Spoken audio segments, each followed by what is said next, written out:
Республикалық ата-аналар конференциясы өтті.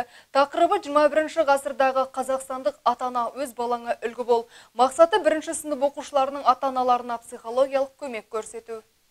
Ата-ананың әрбірісі балаға үлгі болуы тиіс. Отбасындағы ата-ананың рөлін, міндетін анықтайтын конференция барысы бірнеше тақырыптарды қамтыды. Соның ішінде баланың ақпараттық қауіпсіздігін қамтамасыз ету мәселесі жан-жақты талқыланды. Интернет балалар үшін несімен қауіпті сауалының айналасында түрлі мысалдар келтіру арқылы нақты себептері түсіндірілді. Баланың ақпараттық қауіпсіздігін қамтамасыз етудегі жауапкершілік ата-ананың мойнында дейді мамандар. Енді бүгінгі тақырыпта нелер, қандай маңыз, қандай себептер қазіргі таңда қоғамда болып жатқан отбасындағы жағдайлардың. Отбасы жағдайларда қазіргі таңда балаларға әсері өте, қалай айтсақ екен, жоғары. Ең бірінші баланы тәрбиелеу үшін отбасы үлгі тұтатындай отбасы болу керек. Қазіргі ата-аналарға бүгінгі тақырыпта осы тақырыпта мәселе қозғадық. Отбасыларда ата-ана қандай болу керек? Ата-ананың міндеті, мұғалімнің міндеті, және де ата-ана мектеппен, үштік одақпен, мектептің үштік одағымен қандай бірлестікте жұмыс атқару керек екен? Баламен қалай сөйлесу керек? Тәрбиелеуде қалай болу керек? Осының бәрін біз ата-аналарға түсіндіре алдық. Сәл болса да ой тастадық деген үміттемін. Конференция отбасылық құндылықтарды нығайту және балаға мектепте оқуға бейімделуге тиімді көмек шаралары тақырыптарында жалғасты. Соның негізінде бастауыш білім, бұл ересектер әлеміне саналы өмірді бастау және баланың кім болмағы, қандай болмағы, осы кезеңнен сәтті немесе сәтсіз өтуіне байланысты екен айтылды.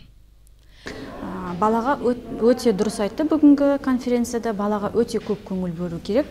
Баланың күнделікті сабағын жаңа түсіндіріп өтті ғой, 1,5 сағат уақыт бөлу керек. Әрбір балаға күніне 1,5 сағат деп. Сол баланың жаңа күнделікті не тақырып жайында өтті, не туралы өтті, барлығын сұрап, баладан жаңа 1,5 сағат уақытты бөліп, баламен бірге жаңа отырып сабақты бірге жасау керек деп түсіндім бүгінгі неде.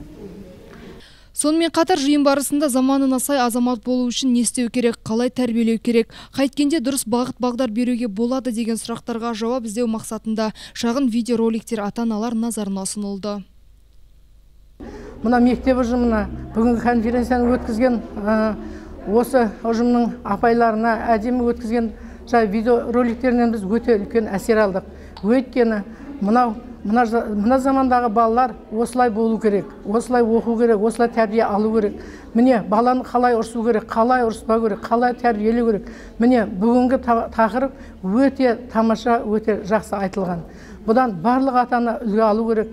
Барлық ата-ана сол тақырыпты қайта-қайта өз ойына, өз таразылап, солай баланы тәрбиелеу керек деп ойлаймын. Қорыта айтқанда ата-ана баланың денсаулығын қамтамасыз етуге, тәрбиемен білім алуына бар жағдайды жасай отырып, берік адамгершілік қағидаларын ұстанатын, жауапкершілік сезімі бар, саналы таңдау жасай алатын жан-жақты тұлға етіп тәрбиелеуі тиіс. Ол үшін мектеп табалдырығын аттаған баламен қарым-қатынасты күшейтіп, білім ошағымен тығыз байланыста болу қажет. Жалпы жыл бойы өте көп ата-ана келеді, өтінішін білдіреді. Біздің мектептің ғимаратына байланысты біз оқушыларды жалпы 8 сынып, 9 сыныпқа дейін аламыз. Не себепті? Себебі әрбір тәрбиені отбасында, мектепте екеуін бірдей алып жүргендіктен біздің ата-аналарымыз бізбен бірге тығыз байланыста жұмыс жасайды. Тағы да ата-аналар дарындылығын балалардың шығармашылығын қалай еркелету керектігін, қалай оларды сабаққа үйрету керектігін үлкен мән беріп қарауды үйренді. Және мен айтар едім, барша көріп отырған ата-аналарға, мектеп жасына келген кезде балалар ойынды тастап, мектепке келген кезде үлкен қиындық туады. Әрбір баланы, әрбір сөзіне дұрыс жауап беріп, балаға көңіл қойып, ден қойып, сол балаға дұрыс жауап беріп, 2-3 сағатын көңіл бөліп, сабағына мұқият қараса, ол бала нағыз болашақта бәсекеге қабілетті бала болып өсуіне мен сенім білдіремін. Айта кету керек, биылғы жаңа оқу жылында 1-ші сыныпқа